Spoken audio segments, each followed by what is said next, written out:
लेकिन यहाँ तो कुछ दिखाई नहीं दे रहा। हाँ सच, मुझे भी यहाँ कुछ नहीं दिख रहा। हाँ, तो सिर्फ हम ही हैं। हाँ दोस्तों, हमें हम ही में से किसी एक को खाना होगा। बहुत अच्छे, बहुत अच्छे। चलो शुरू करें। हाँ, चलो जल्दी जल्दी शुरू करो। बचपना मत करो दोस्तों, बस यही एक बात कि चलो शुरू करें। हम तीनों एक साथ मिलकर नहीं बोल सकते। बताओ, बोल सकते हैं क्या? ऐसे मौके पर तो कहना चाहिए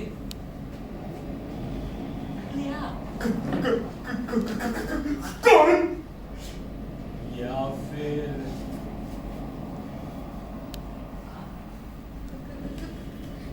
कौन? कौन? मैं भी यही जानना चाहता हूं। कौन?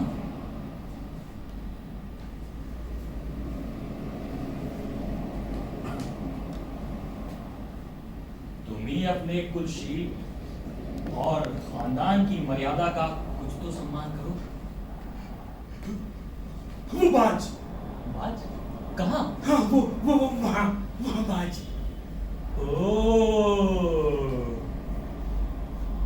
बाज। कबूतर। नहीं, देखो दोस्तों, ऐसे नाराज मत हो। मैं कबूल करती हूँ कि मैं बहुत स्वार्थी, बहुत घमंडी इंसान हूँ। मैंने आज तक कभी स्कूल में भी किसी के साथ अपना खाना नहीं बांटा।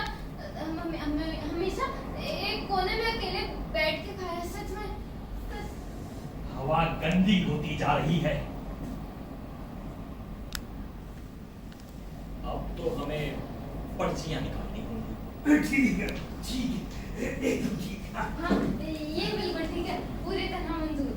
ठीक है, तो फिर हम लोग पर्चियां निकालेंगे। एक काम करो, तुम में से कोई एक संख्या छाट ले, फिर दूसरा कोई दूसरी संख्या छाट ले, फिर अंत में मैं भी एक संख्या छाट ही लूंगा। अगर इन तीनों संख्याओं के योग में 2 का भाग ना लगा तो समझो कि मैं हारा और आप लोग खुशी खुशी मुझे खा सकते हैं। लेकिन अगर 2 का भाग लग गया तो ये तो सरासर जुआ है। मेरा जुए में विश्वास नहीं। हाँ, अगर जोड़ में गलती हो गई तो? जब आप लोगों को मुझ पर भरोसा ही नहीं है तो फिर कुछ कहना ही बेकार है।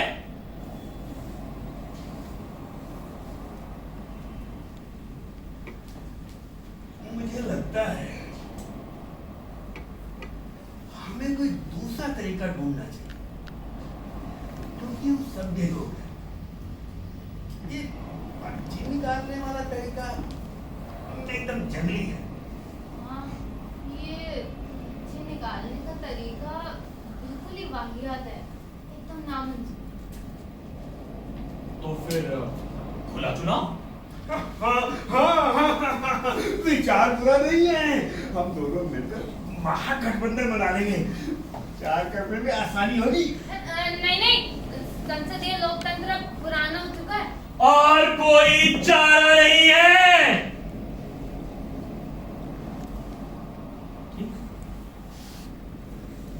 ठीक है, अगर आप लोगों को तानाशाही मंजूर है तो मैं खुशी खुशी सारे अधिकार अपने हाथ में लेने के लिए तैयार हूं।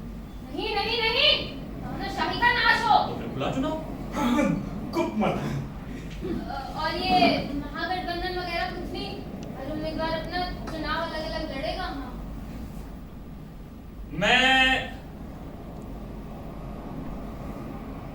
ये टोपी यहां रखता हूं। अब हम इसमें मतदान करेंगे। हर उम्मीदवार इसमें एक पर्ची डालेगा जिस पर उसका नाम और नंबर लिखा होगा। पर मेरे मैं दे देता हूँ। हाँ? लेकिन वो क्या है ना, मुझे भी लिखना है ना।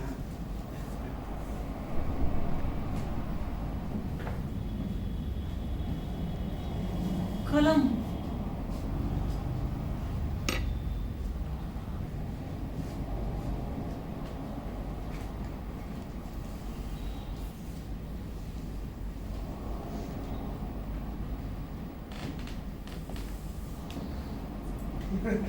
लोकतंत्र जिंदाबाद। एक मिनट। अगर हम ये चुनाव लड़ना ही चाहते हैं तो हमें प्रचार भी करना चाहिए। चीज कायदे से होनी चाहिए ना।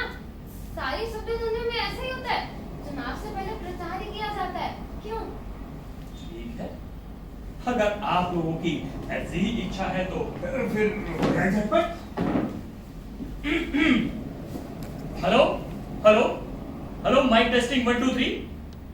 उपस्थित देवियों और सज्जनों, मुझे इस बात की बेहद खुशी है कि इस चुनाव प्रचार के उद्घाटन का सौभाग्य मुझे प्राप्त हुआ है। मैं जानता हूं कि कुछ लोग यहां पर मेरा भाषण सुनने नहीं आए हैं, तो मैं अब और देरी ना करते हुए इस चुनाव प्रचार के उद्घाटन की घोषणा करता हूं। हमारे आज के पहले वक्ता हैं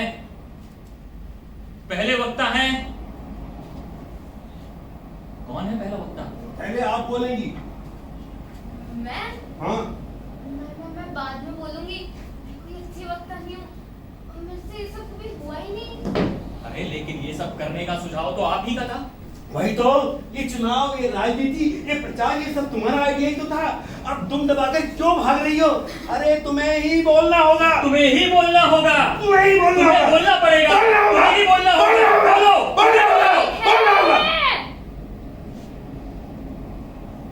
जैसी सभा की इच्छा।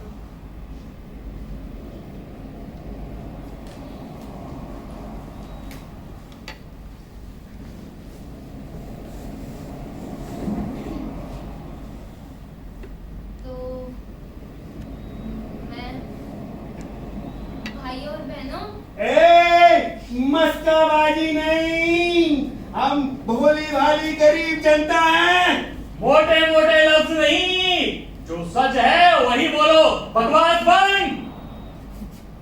दोस्तों, आज हम यहाँ इसलिए इकट्ठा हुए हैं। अरे मुद्दा, असली मुद्दा क्या है वो? सारा दिन बैठने का वक्त नहीं है हमारे पास, जल्दी करो।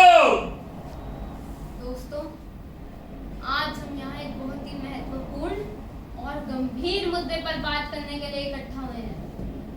आज का सबसे महत्वपूर्ण मुद्दा है दाल रोटी का।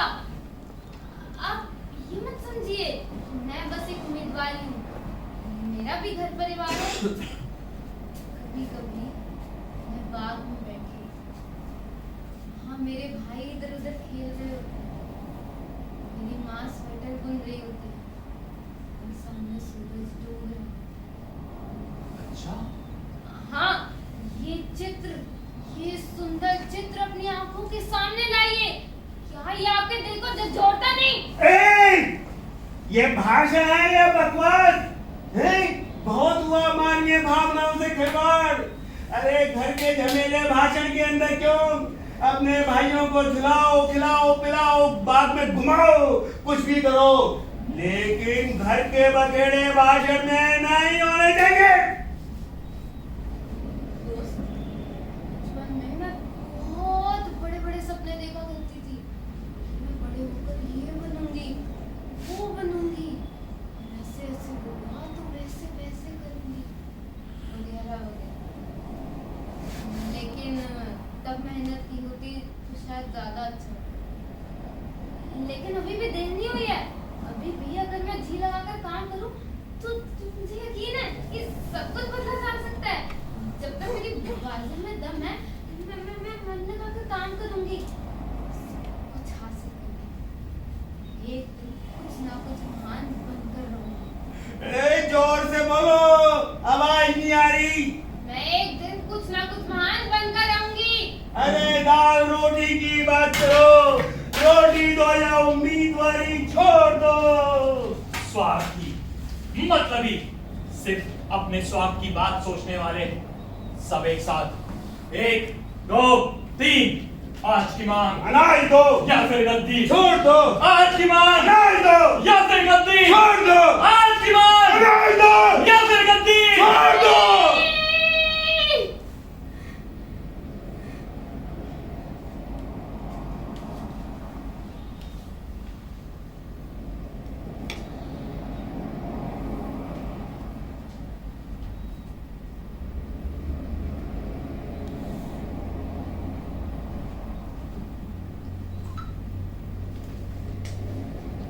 बहुत गलत किया,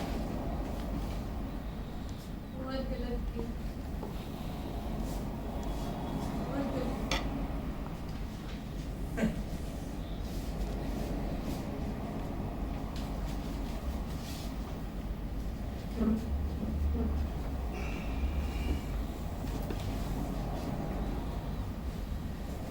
देखो, मुझे बोलना बोलना बिल्कुल नहीं आता है।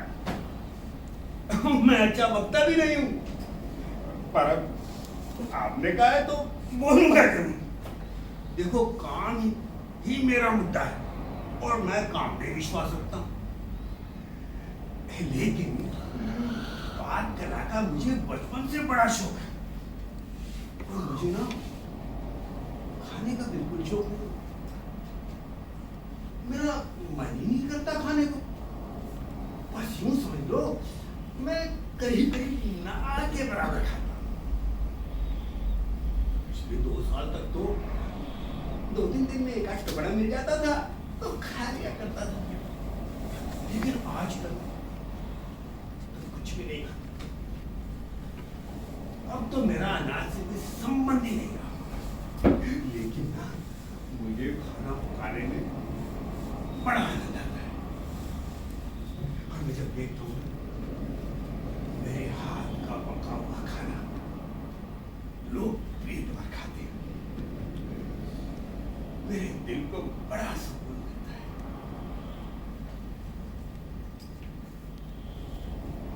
जब मैं देखता हूँ ना मेरा स्वादिष्ट खाना खाकर लोग और उनके चेहरों पर खुशी आ जाती है,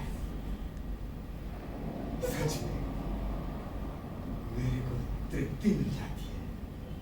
और मैं ये सोचता हूँ कि मैं अब अपने बचे हुए जीवन में बस यही खुशियां बटोरता हूँ, लोगों को स्वादिष्ट स्वादिष्ट खाना खिलाऊं और खुश रहूं ताकि लोग खुश रहें। देखो, सीधी सादी सरल भाषा में मैं बस ये कहना चाहता हूँ कि मैं ना हर तरह का गोश्त बहुत अच्छी तरह से बनाता हूँ और मेरे मसालों का जवाब नहीं। बस बस बस, मैं इतना कहकर बैठ जाता हूँ।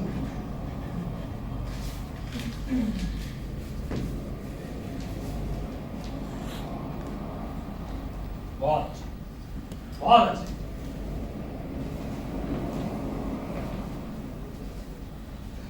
जिंदाबाद जिंदाबाद। यहाँ उपस्थित भूखी जनता को मेरा 100 बार सलाम। हमारा नेता कैसा हो, ऐसा हो, ऐसा हो। दोस्तों, मैं ज्यादा कुछ नहीं कहूंगा, मेरा भाषण बहुत ही छोटा होगा। यूं समझो कि एक सैनिक का दूसरे सैनिक के नाम संदेश। Here here. दोस्तों, आप लोगों पर दबाव डालने की मेरी कतई इच्छा नहीं। मैं चाहता हूं कि आप लोग अपना फैसला स्वयं करें। मैं तो बस आपका सेवक हूं और आप लोगों की मर्जी मेरी पवित्र धरोहर है। मुझे तो आप लोग जो देंगे मैं वही खाऊं। दूसरी बात, मैं अपने रास्ते से हट जाऊं ये संभव नहीं।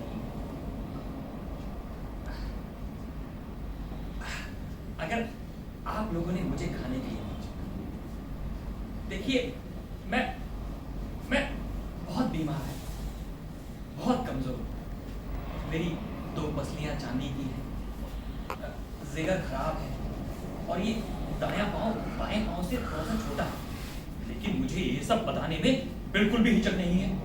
और हिचक हो भी तो क्यों।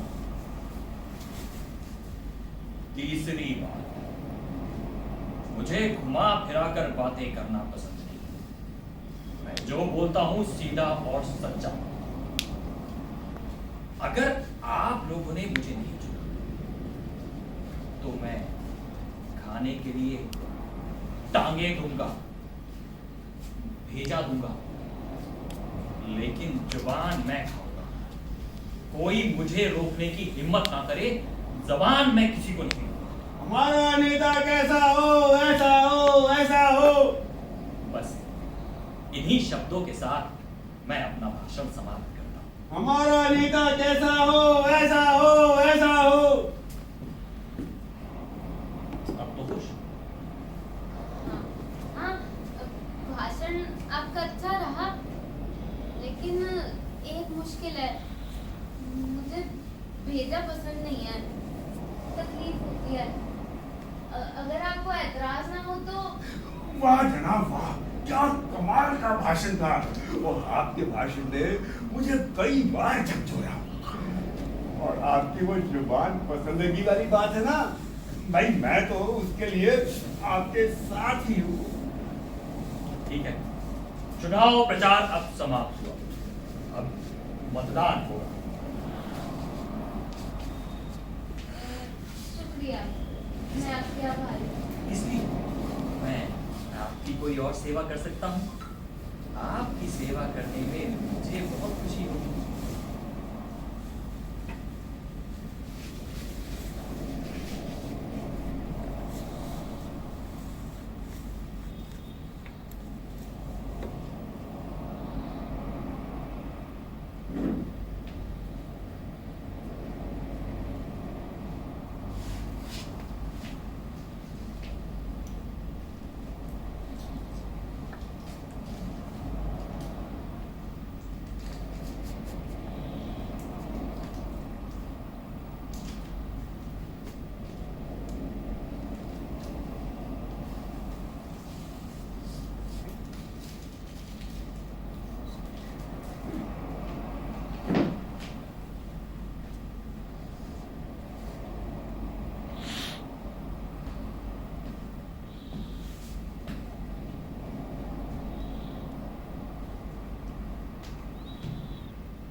मतदान संपन्न हुआ। अब होगी मतगणना। क्या होगा? क्या होगा? अरे अरे जल्दी करो, मुझे तो साले इस मतदान से भूख लगने लगी है। हाँ, जरा ठीक से गिनना। क्या हुआ? कोई गड़बड़ है क्या? अरे अरे क्या है? अरे क्या है नतीजा? दोस्तों, बड़े अफसोस के साथ कहना पड़ता है कि हमें दोबारा मतदान करना होगा। आखिर क्यों? मुझे तो बहुत जोरों से भूख लगी है। लोकतंत्र का मजाक उड़ाने की मंशा है तुम्हारी। इस टोपी में 4 मतपत्र हैं, 4।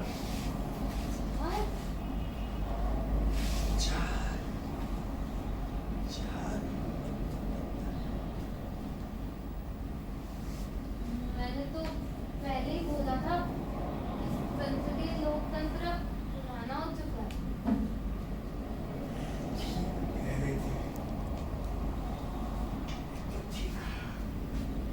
लेकिन अब क्या होगा? मंत्रिमंडल लड़खड़ा है।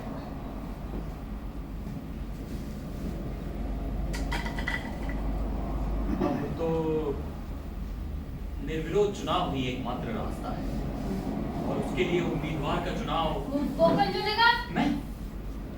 मैं आपके लिए ये काम भी करूंगा। आपकी परेशानी दूर करना तो मैं अपना फर्ज समझता हूँ। ठीक है, वो काम तो मैं भी कर सकती हूँ। कोई अंधेर कर दिया क्या?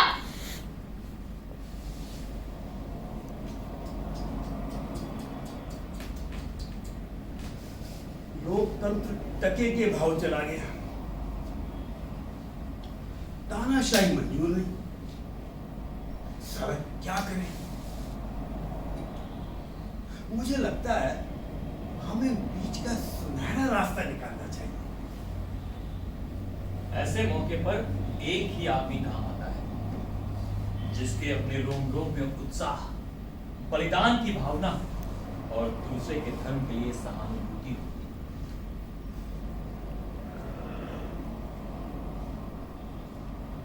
मामूली उपाय खत्म हो जाने पर पक्के इरादे वाले लोग ही आगे आते हैं और हालात पर काबू पाते हैं। तो दोस्तों, बस और नहीं सुनाई भाषण। अरे सुन ले। दूसरे के लिए खुद को मिटा देने की इच्छा, बलिदान की भावना, अपने धर्म का आदर, दूसरे के धर्म का सम्मान, ये सब ऐसे गुण हैं जो छुपाए नहीं छुपते हैं। चुनाव प्रचार शुरू होने के टाइम से ही मैं और मंजूला ये देखते आ रहे हैं कि तुम किसी नकचढ़े की तरह हमसे दूर दूर रहे हो, लेकिन फिर भी तुम उदार, दूसरों के काम आने वाले हो। ठीक है ना? बिल्कुल ठीक कहा, बिल्कुल ठीक कहा। भाई मैंने तो अपनी अब तक की जिंदगी में इससे भला कोई नहीं देखा। दोस्त, दूसरों के लिए खुद को मिटा देने की तुम्हारी इच्छा को इस समाज ने पूरा किया। मुझे इस बात की बेहद खुशी है। तुम चाहती होगी कि ये समाज तुम्हें उदार, परोपकारी, निस्वार्थ कहे। मैं जानता हूं तुम इन विशेषणों के योग्य हो। नहीं, मैं ऐसा कुछ नहीं चाहती। अरे अब क्या हुआ? यानी कि तुम अपनी मर्जी से अपने कर्तव्य का पालन नहीं करना चाहती? नहीं। तो तुम अपने दोस्तों के साथ विश्वासघात करोगी? पागल तो नहीं हो गई हो? हाँ, हूँ मैं पागल। तुम्हें शर्म आनी चाहिए। कैसे साफ मना कर रही है? यही तो है इसका बड़प्पन। नहीं, ये बड़प्पन कुछ नहीं। मैं उसकी कीमत इनके बराबर भी नहीं समझती। मैं तो अब इससे एक शब्द नहीं कहूंगा। मैं तो तुम्हें बहुत स्वाभिमानी समझता था और मुझे लगता था कि इस पेड़े पर अगर सबसे बड़ी देशभक्त कोई है तो तू ही है। लेकिन तू क्या निकली? एकदम नमक हराम गद्दार। तुमने हमें बहुत निराश किया है। स्वाभिमान नाम की तो तुममें कोई चीज ही नहीं है। तुमने कोई ना कोई उपाय तो सोचा ही होगा। बताओ, सोचा है ना? बिल्कुल। मैं तो बस एक ही चीज मानती हूँ, वो है इंसाफ। हर सूरत में इंसाफ। राजू का कोई पलड़ा ना ऊपर होना चाहिए और ना नीचे। हुआ जरा सूरत तो देखो इस इंसाफ वाली की। क्यों? तुमने ये कैसे मान लिया कि इंसाफ तुम्हारे विरुद्ध नहीं होगा? मेरा मतलब तुम्हारी उम्मीदवारी के बारे में। इसी बात है, मैंने बचपन से परेशानियां झेली हैं। कभी जिंदगी में कोई मददगार नहीं मिला। बचपन खस्ता हाली में बीता। हमेशा बस परेशानियों से लड़ती आई हूँ। इसीलिए तुम्हें लगता है कि इंसाफ तुम्हारी तरफदारी करेगा और तुम्हारी सारी तकलीफें और दुखों को दूर करेगा। हाँ, बिल्कुल। जो लोग इस बात का शोर मचाते हैं, इस बात का ढिढोरा पीटते हैं कि इंसाफ नाम की कोई चीज नहीं है इस दुनिया में, वो लोग खुद कितने गैर जिम्मेदार हैं, मुझे ये देखकर आश्चर्य होता है। उन्हें इंसाफ चाहिए, क्यों? ताकि दूसरों की भलाई से उनको फायदा हो। मैं पीछे नहीं हटूंगी। फैसला बस इंसाफ का, मेरी शर्त इतनी है। हाँ, मतलब कोई तुम्हें ना खाए, यही ना? ये सारा झूठा इल्जाम है। पहले इंसाफ, फिर सारे बखेड़े। मेहरबानी करो।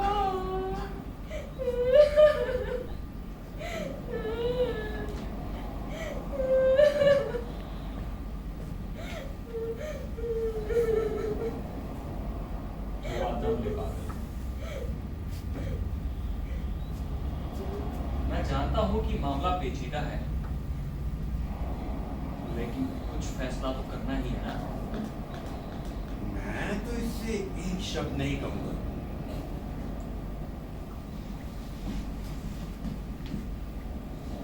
दोस्त, तुम्हारी माँ जिंदा है?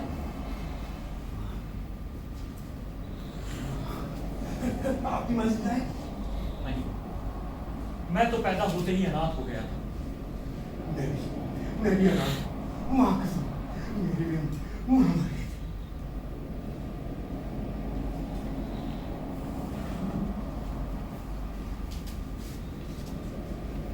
तुम्हारी माँ?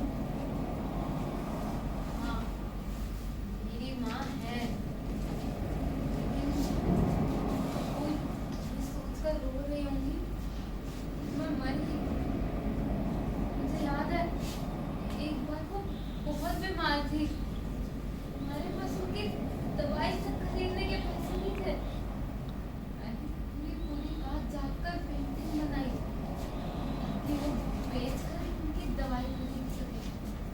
अगले दिन मैं और मेरे बाबू जी पेंटिंग बेचते।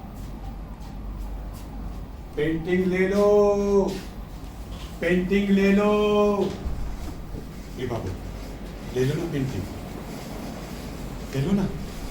देखो, मेरी बेटी ने रात रात भर जागकर बनाई है, ले लो ना। नहीं लेंगे आप तो लीजिए ना।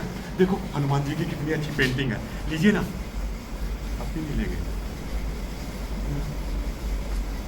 पेंटिंग?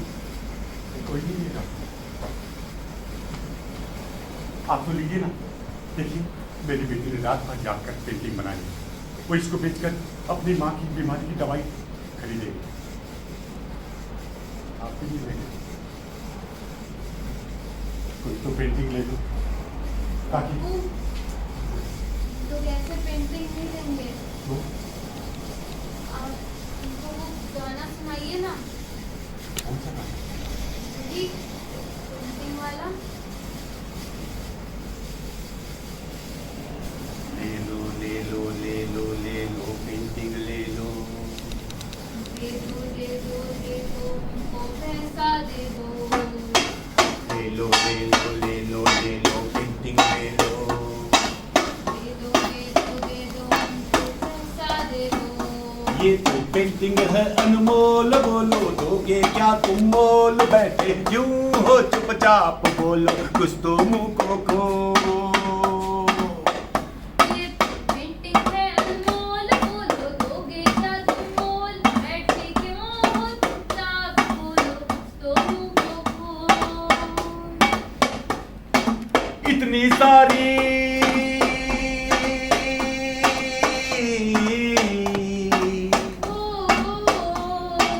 इतनी सारी पेंटिंग है, एक तो ले लो, तो ले लो। एक तो ले लो। बाबू एक तो ले लो।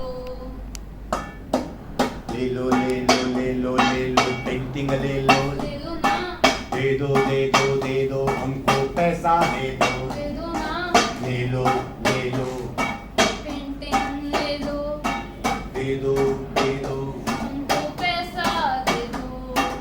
इस पेंटिंग में इसने हनुमान जी दिखलाए, इस पेंटिंग में इसने हनुमान जी दिखलाए। ये पेंटिंग बनाई मैंने भूखे बिना खाए, भूखे बिना खाए, भूखे बिना खाए। यहाँ तो छेड़ रही है राधा अपने प्रिय किशन को, यहाँ तो छेड़ रही है राधा अपने प्रिय किशन को। यहाँ किशन को देख के राधा है शर्माए, राधा है शर्माए, राधा है शर्माए। इतनी सुंदर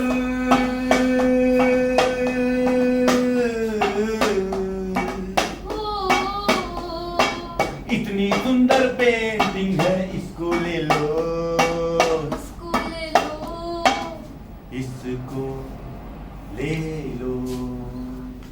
बाबू इसको ले लो।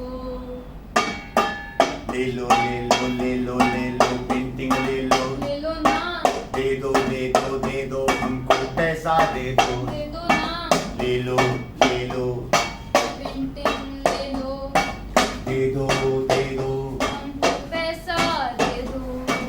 इस पेंटिंग से खरीदेगी ये माँ की दवाई इस पेंटिंग से खरीदेगी ये माँ की दवाई माँ की दवाई की दे दी दुहाई, दे दी दुहाई, दे दी दुहाई। कहीं कहे ना लोग देखो तुम लोगों को कहीं कहे ना लोग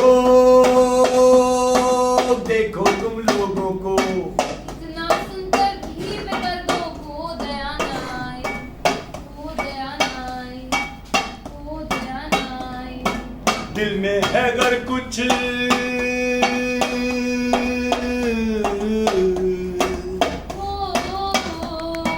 दिल में है अगर कुछ तो वो भी कह लो वो भी कह लो।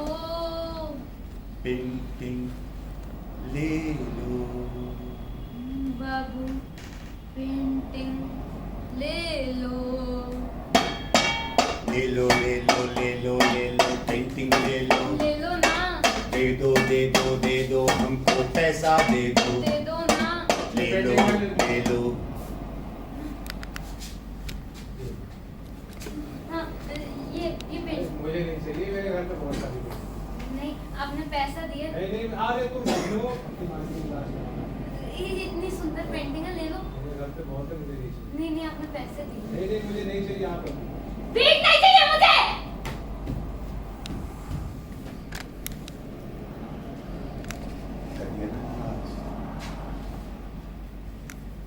अरे कर दिया ना नाराज मेरी बेटी को मेरी बेटी ने रात भर जाकर पेंटिंग बनाई वो अपनी मेहनत का मेहनताना ही तो मांग रही थी आपसे वो भी अपनी माँ की दवाई खरीदने के लिए लेकिन आप लोग बड़े यार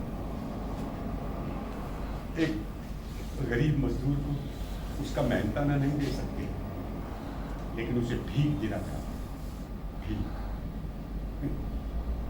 आप लोग तो बड़े आदमी हैं बड़े बड़े 5 सितारा होटलों में जाओगे तो वो दरबान को 100 रुपए की टिप दे देंगे लेकिन एक ऑटो वाला आपसे 50 के 70 मांग लेगा तो उससे यहाँ हमारी पेंटिंग नहीं बिकेगी कहीं और ही हमारी पेंटिंग बेचनी पड़ेगी ले लो ले लो ले लो ले लो पेंटिंग ले लो दे दो दे दो दे दो हमको पैसा दे दो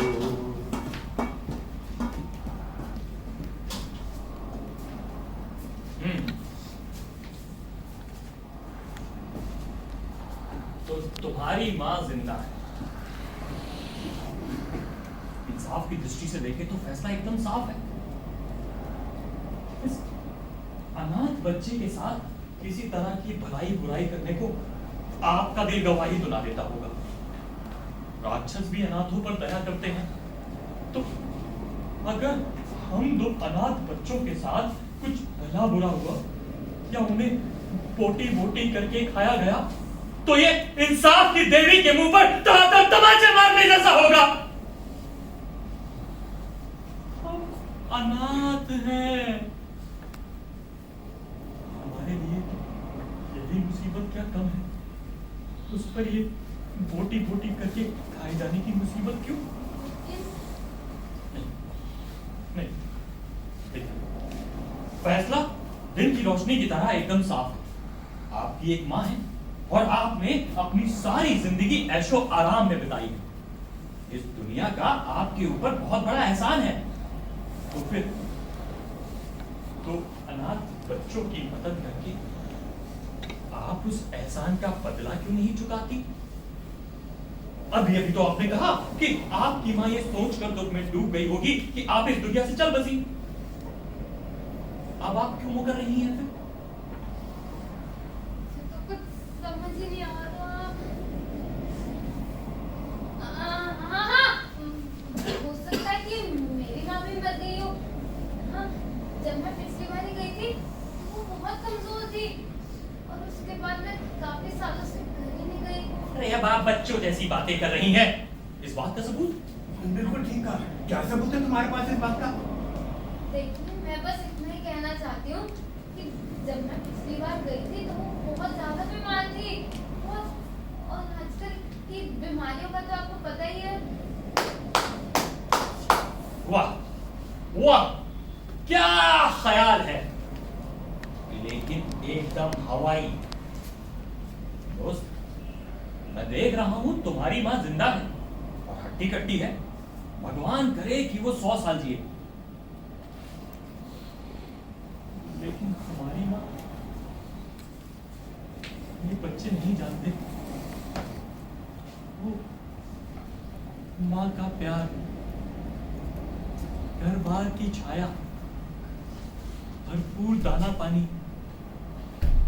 वो माँ का प्यार भरा हाथ कुछ भी नहीं जानते। दोस्त, तुम्हें याद है वो सर्दियों की रात जब हम सड़क पर नंगे पैर आने जाने वालों को मूंगफलियां बेचा करते थे? मूंगफली ले लो, मूंगफली ले लो, मूंगफली ले लो। याद मत दिलाओ। पूरे शरीर में कभी आ जाती है कुछ बातें, भूलना ही बेहतर है। और याद है वो तुम्हारा चाचा चाचा?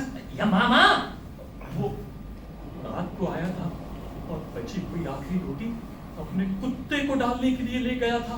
ना जाने कैसे कैसे डरावने सपने देखे हमने। बचाओ बचाओ। अरे अरे मुझे लगता है वहाँ कोई है, किसी की आवाज आई। बात मत बदलो।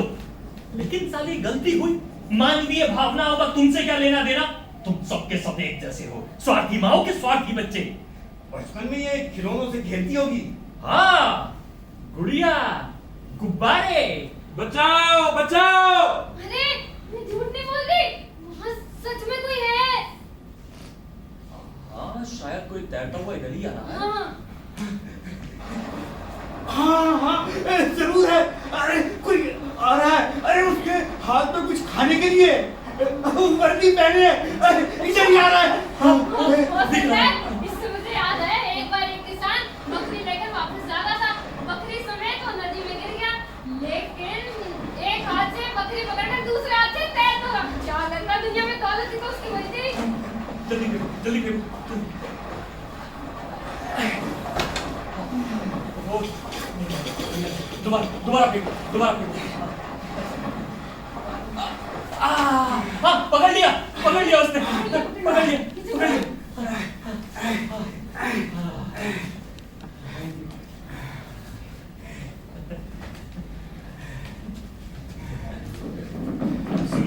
सुनिए, आपके पास कुछ खाने को होगा? खाना? अरे अच्छा होता मुझे भी कुछ खाने को मिल जाता। मैंने भी सुबह से नाश्ता नहीं किया। अरे आप यहाँ कैसे? वाह वाह वाह, खूब मिले खूब मिले। आप दोनों एक दूसरे को जानते हैं? हाँ, मैं पिछले 3 साल से इनके घर पर चिट्ठी देता आ रहा हूँ और मैंने कभी नहीं सोचा था कि आप मुझे यहाँ ऐसे 7 समुंदर पार यहाँ मिलेंगे। आपका तार है मेरे पास। मेरा तार? हाँ, मैं आपके किनारे वाले घर की तरफ ही जा रहा था, लेकिन एक बड़ी लहर ने मुझे धकेल दिया। वो तो मैं अच्छा तैराक हूँ इसलिए बच पाया। ये लीजिए आपका तार। अच्छा, ये तुम्हारी वर्दी तो असली है ना? और नहीं तो क्या? अरे गीली तो ये पानी में गिरने से, उसमें क्या है? परम पूज्य माता जी की जय हो, जय हो, जय हो। क्या हुआ? मुझे बताते हुए बहुत खुशी हो रही है कि मेरी माँ भी मर गई, मर गई, मर गई। साला सब सबला। ये किस्सा खत्म हो उससे पहले मैं आपको बता देना चाहती हूँ कि अब मैं भी आप ही लोगों की तरह अनाथ हूँ। अब कौन किसे खाएगा इसका फैसला फिर से कर सकते हैं। अरे लेकिन मुझे ऐतराज है। हो सकता है तुमने इस डाकिये को फुसलाया हो। एक ईमानदार कर्तव्य पालन करने वाले सरकारी नौकर का अपमान करना चाहते हो तुम? कितने पैसे लिए हैं तुमने? तुम दोनों स्कूल में एक साथ पढ़ते थे ना? ये इल्जाम सरासर बेबुनियाद है। इसी से ही पूछ लो, मैंने कभी इसके साथ कोई गुपचुप की है? हाँ, हम इसी से पूछेंगे। और अगर इसने इल्जाम मान लिया और हाँ कहा तो हम तुम्हें खा लेंगे। फिर उसकी कोई अपील वपील नहीं होगी। और अगर काम नहीं बा। तो हम इस डाकिए को ही खा लेंगे। ये मुझे खा डालने की बात चल रही है? मैं तो अभी आया हूँ। यही तो बात है, तुम अभी आए हो और तुम एकदम तरोताजा हो, तुम्हारा स्वाद भी एकदम लजीज होगा। या यूं कहे कि दोनों भी खा ले, एक को तलकर और एक को उबालकर। नहीं, ऐसा करते हैं, एक को भून कर खा लेते हैं और दूसरे का ना भरता बनाकर। नहीं, हाँ हो सकता है कि डाकिया नाक ना हो। अगर ऐसा हुआ तो हम तीनों अनाज मिलकर उसे। मैं तो इस डाकिए का अचार बनाऊंगा। इसकी ये लंबी लंबी उंगलियां काटकर इसमें मसाला भरकर इसका अचार। दोस्त, डाकिए का भरता कैसे बनाया जाता है? देखिए कि ईमानदार डाकिया बनेगा, मेरा भरता अच्छा नहीं बनेगा। अरे लेकिन ये षड्यंत्र क्या है? यहाँ हम क्या कोई षड्यंत्र कर रहे हैं? अगर ऐसी झूठी बातें फैलाई ना तो पोस्ट मास्टर साहब से तुम्हारी शिकायत कर दूंगी। उसकी परवाह नहीं है मुझे। मेरे 5 साल की नौकरी के करियर में आज तक मेरे खिलाफ एक भी शिकायत दर्ज नहीं हुई, समझे? अरे बेकार वक्त बर्बाद हो रहा है। ये तुम दोनों की साजिश थी या नहीं बताओ? अगर तुम दोनों की साजिश थी और इसकी मां जिंदा हुई तो हम इसे खा लेंगे, तुम्हें भी थोड़ी सी टांगे और कलेजी दे देंगे। लेकिन अगर इसकी मां जिंदा नहीं हुई तो हम तीनों अनाथ मिलकर तुम्हें खा लेंगे, क्योंकि तुम डाकिया और डाक खाने जनता की जरूरतें पूरी करने के लिए होते हैं। तुम्हें हमारी जरूरतें पूरी करनी ही होंगी। हाँ, डाक विभाग की महान प्रतिष्ठा पर धब्बा मत लगाओ। उसकी परवाह नहीं है मुझे। मैंने अपनी पूरी जिंदगी अपना काम बड़े ईमानदारी से किया है और तुम्हारी टांग और कलेजी पर मैं थूकूंगा भी नहीं, समझे? ठीक है, तुम्हें हम थोड़ा सा कीमा भी दे देंगे, लेकिन इससे ज्यादा कुछ नहीं मिलेगा। धन्यवाद महाशय, धन्यवाद। ये डाक विभाग की वर्दी देख रहे हो, इसकी इज्जत मेरी इज्जत है और बाकी बातें बेकार है। राम राम। अरे रुक जा, रुक जा, रुक जा। कम से कम मैंने ये तो बता के जा कि इसमें मेरा कोई कसूर नहीं है। रुक जा। दोस्तों, अब हम तीनों एक ही माला के मोती हैं। अब फिर से तय करते हैं कि कौन किसे खाएगा। तुम देख क्या रहे हो? थालियां लगाओ, मेरे ट्रंक में सब कुछ है। ये नाच मित्रों, खाने की तैयारी। तुम भूल रही हो, इंसाफ नाम की एक और भी चीज है दुनिया में, जैसे ऐतिहासिक इंसाफ। यानी हम तीनों के माँ बाप नहीं, इसका मतलब ये नहीं है कि हम तीनों एक बराबर हैं। अब मुद्दा ये है कि हमारे माँ बाप क्या थे। थे? माँ बाप थे? माँ बाप तो थे, लेकिन हमारे माँ बाप क्या करते थे? मेरे बापू तो एक मामूली से क्लर्क। ओह, तो तुम्हारा बाप एक क्लर्क था। जानती हो मेरा बाप क्या था? वो बेचारा अनपढ़ गरीब लकड़हारा था। पर मेरे दोस्त का तो कोई बाप ही नहीं है। इसकी माँ ने बड़ी मुसीबतों से, दुखों में, गरीबी के साथ इसे पाला है। उस वक्त जब तुम्हारा बाप दफ्तर में कुर्सी पर बैठा दस्तखत ठोक रहा होता था किसी ठेठ नौकरशाह की तरह, तब मेरा बेचारा बाप जंगल से लकड़ियां काट कर उनका गट्ठर बना रहा होता था और उसकी लुगदी बनाकर कागज के कारखाने के चक्कर लगा रहा होता था। क्यों? तेरे बाप के दस्तखत घसीटने के लिए। और वो दस्तखत उन नोटिस पर होते थे जो नोटिस इसकी मां को भेजे जाते थे और उससे झोपड़ी खाली करने के लिए कहा जाता था। मुझे उम्मीद है अब तुम्हें शर्म महसूस जरूर हो रही होगी। लेकिन इन सबसे मेरा क्या वास्ता? वास्ता है, और इसलिए हम दोनों लोग मिलकर तुम्हें खा लेंगे। यही होगा ऐतिहासिक इंसाफ। आया समझ में? कढ़ाई भी निकालनी है क्या? नैपकिन भी निकालूं?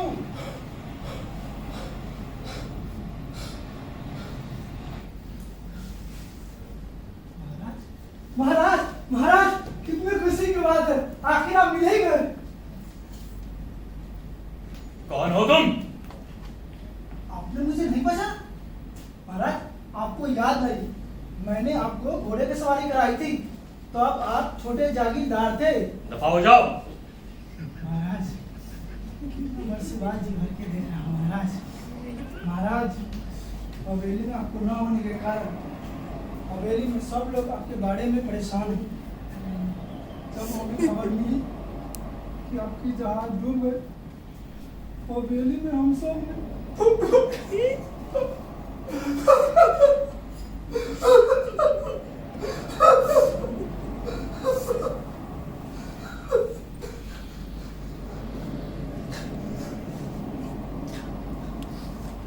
सोचा महाराज जहाँ जाएंगे वहाँ मैं भी जाऊँगा। उनका नसीब ही मेरा नसीब होगा। और इसे सोचकर मैं समुद्र में कूद पड़ा और भगवान का मेहरबानी देखिए, समुद्र बड़ी लहर आई और मैं यहाँ आ गया।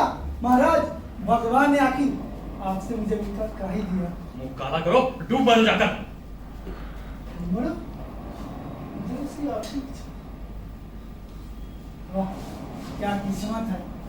आखिर जो मरने के बाद पहले ही मेरे महाराज मिल गए। अरे अरे रुक जा भले आदमी, रुक जा। वो डूब गया। हाँ तो मैं कह रहा था, यह है ऐतिहासिक इंसाफ का सबूत। तो ये सबूत क्या था? कटोरी में डाल दिए क्या? तो तुम महलों में रहते थे और घुड़सवारियां किया करते थे। घोड़ा? दो चमचे में डालूं? मेरे बाप के पास तो गधा भी नहीं था, वो बेचारा तो अनपढ़ लगा हारा था ना। अच्छा, जरूर तुम्हें तुम्हारा शर्मनाक बचपन याद आ रहा होगा। श्वास मत करो। कहना क्या चाहते हो कि मैं घुड़सवारियां किया करती थी? हाँ, अभी अभी तो तुमने कहा। सिर्फ तुम्हारा और मेरा कोई संबंध नहीं। मैं फिर से बता दूं, मैंने आज तक घोड़ा देखा तक नहीं। मैंने भी। मेरे बाप को तो घोड़ा शब्द तक पता नहीं था, वो तो अनपढ़ गरीब लगा रहा था ना। रे रे रे, बेचारा घोड़ा, उसको कोई नहीं चाहता। अरे उस बेचारे प्राणी ने तुम्हें बचपन में थोड़ा बहुत सुख तो दिया होगा ना। तो बावर्ची? बावर्ची? हाँ? कौन बावर्ची? दोस्त, तुमने किसी बावर्ची को देखा क्या? नहीं, बिल्कुल नहीं।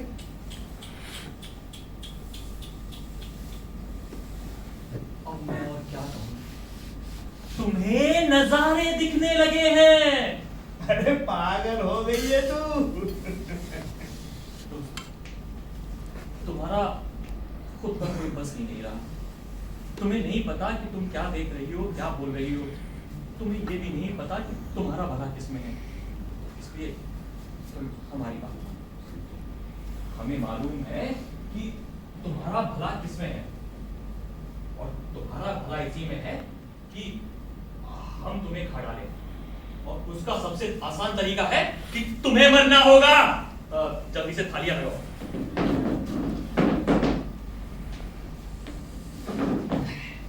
मुझे आपसे एक बात कहनी है।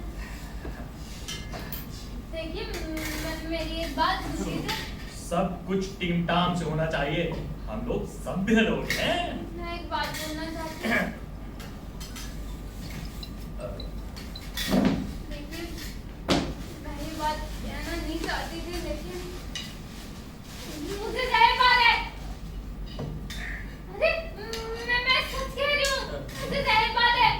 इस पर धार लगा रहा। देखिए, पेट भर खाना मुझे भी पसंद है, लेकिन पेटूपन से क्या तकलीफ होती है मुझे अच्छे से पता है। अगर मुझे जहरबाद नहीं होता तो मैं आपके काम में कभी रुकावट नहीं बनती। सच। देखिए, मैं आराम करूंगी तो ठीक हो जाऊंगी। मुझे बस 2 दिन का समय दे दीजिए। दो दिन ज्यादा तो बस एक दिन में मैं ठीक हो जाऊंगी। एक दिन नहीं तो कुछ घंटे मैं यहीं बैठी रहूंगी। कुछ घंटे नहीं तो कुछ मिनट मैं यहाँ बैठी रहूंगी, उतरने करूंगी। चलो शुरू करते हैं। मैं आपके एक बात कहना चाहती हूँ आपसे। क्या? आप ही की भलाई की है। सफाई के बाद में आपको नहीं लगता कि मेरे पैर गंदे हैं, मुझे धो लेना चाहिए? तुम्हें क्या लगता है?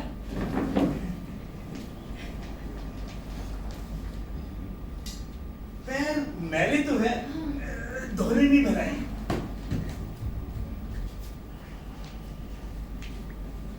हाँ, वैसे बैक्टीरिया दिख तो नहीं रहे, लेकिन महसूस तो हो रहे हैं ना, खुजली भी हो रही है। ठीक है, थोड़ी सी सफाई से किसी का कुछ बिगड़ता नहीं है, बल्कि उम्र भी बढ़ती है। हाँ, लेकिन आप लोगों का मन कभी नहीं बदलेगा क्या? मेरा ख्याल है कि ये बात मैं तुम्हें पहले ही बता चुका हूँ। आप आत्म बलिदान के बारे में कुछ कह रहे थे? हाँ, आत्म बलिदान। आत्म बलिदान का विचार बहुत ही ऊंचा और बुलंद है। सच? हाँ, इसके बारे में कुछ और बताइए। इसके बारे में और क्या बताऊं? आत्म बलिदान मतलब दूसरों की भलाई के लिए खुद को मिटा डालने की इच्छा। अच्छा, हाँ, वो तो है, लेकिन पहले तुम्हें हमारी बात पर विश्वास ही नहीं हुआ। तुम्हें लगता था कि हम गलत कह रहे हैं। हाँ, मैंने आपकी एक बात नहीं सुनी, लेकिन अब मुझे आपकी बातों में सच्चाई नजर आने लगी है। तुम्हारे पास अभी भी सुधरने के लिए बहुत वक्त है। हाँ, पहले आपकी एक भी बात नहीं सुनी। दोस्त, इसका दिल ऊपर से जितना दिखता है अंदर से उतना बुरा है नहीं। इसे हमारी बातों पर विश्वास हो रहा है। मेरा ख्याल है कि पैर धोना काफी हुआ। अभी तलवे तो बाकी हैं, लेकिन दोस्त, तुम चिंता मत करो। तुम हमारी जान बचाने के लिए, हमारी भूख मिटाने के लिए आत्म बलिदान दे रही हो। तुम तो बहुत महान कहलाओगी। तुम मरकर हमारे पेट में जाओगी, हमारी भूख मिटाओगी और तुम्हारी आत्मा अमर हो जाएगी। मेरा ख्याल है कि पैर धोना काफी हुआ। हाँ, तौलिया। तौलिया,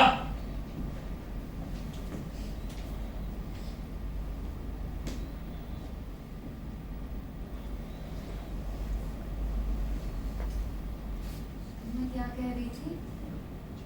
मेरे अंदर एक नया इंसान जन्म ले रहा है। एक तुच्छ सा त्याग कर कर मैं महान बन जाऊंगा।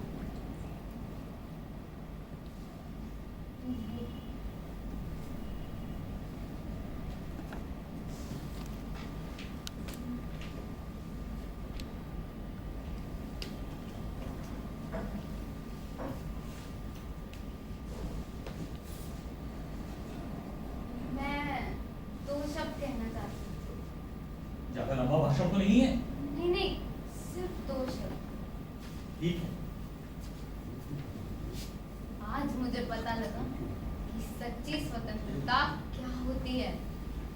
सच्ची स्वतंत्रता वहां से आरंभ होती है जहां मामूली स्वतंत्रता खत्म होती है। अगर आप भूखे रहकर किसी को खाना दे देते हैं तो वो मामूली स्वतंत्रता। लेकिन सच्ची स्वतंत्रता वो है जब आप खुद का बलिदान कर कर अपने दोस्तों का पेट भरें।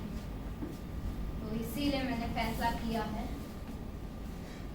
अरे मोटा भाई, ये कुछ आलू और मांस के टुकड़े मिले हैं। अरे छोड़ो इन बासी आलू और मांस के टुकड़ों को। वो देखो, ताजा मांस तैयार हो रहा है।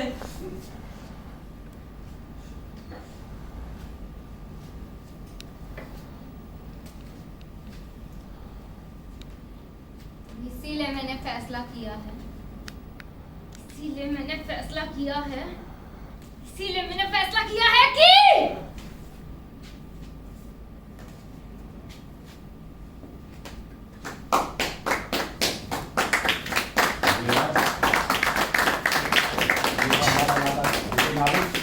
आपका परिचय हो गया। मैं चाहूँगा सभी कलाकार मंच पर आ रहे हैं।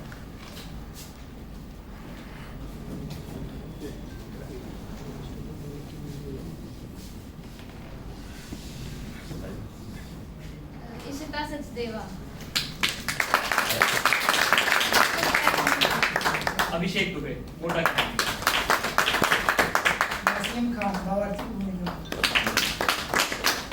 रविंद्रनाथ बस मंजूरा की भूमि। गवर्नर दास डाकिया की भूमि। पेंटिंग और लाइट पर थे आमिर, आइए। और साउंड पे थे शेखर तिवारी। और बैकस्टेज में हमारे पास थे फराह अनवर। कथुरिया जी आइए।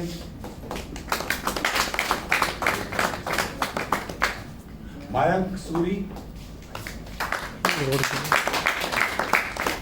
और मैं दिनेश अलावा।